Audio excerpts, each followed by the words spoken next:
Je voudrais adresser mes sincères remerciements à Monsieur le porte-parole du gouvernement pour avoir honoré de sa présence cette rencontre en acceptant notre invitation avec une disponibilité et une ouverture que nous saluons respectueusement.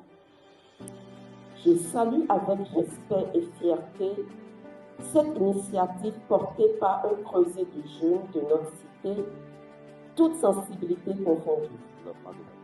Moi, pour avoir l'occasion d'écouter le chef de l'État à certaines occasions, je pense que la motivation essentielle de son action, c'est la jeunesse et son avenir.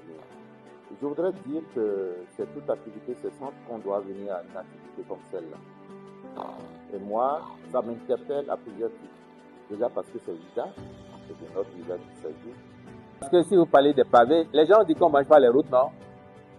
Vous mangez les pavés? Mais qu'est-ce que ça vous apporte les pavés? Ça vous permet de manger. C'est ça que je voulais entendre.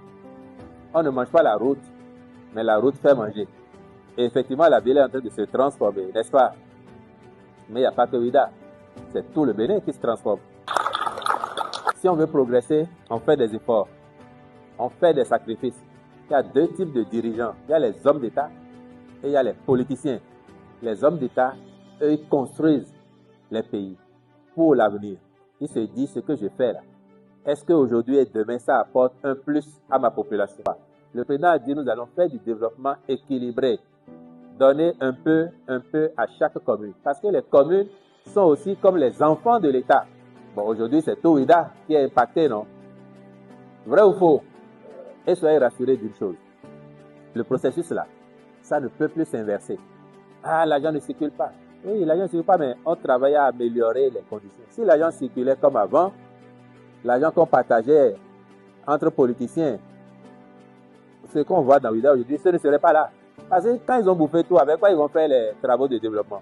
La démocratie, c'est un chantier éternel. Il vaut mieux encore une démocratie perfectible qu'une dictature parfaite.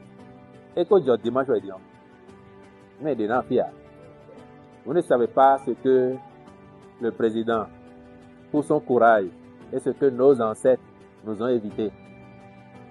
Si vous trouvez quelqu'un qui est mécontent parce que ce n'est pas arrivé, il faut lui dire que c'est son ignorance. Parce qu'il aurait payé lui aussi le prix d'une manière ou d'une autre. Mais ça n'arrivera plus. Donc les forces du bien doivent toujours l'emporter sur les forces du mal.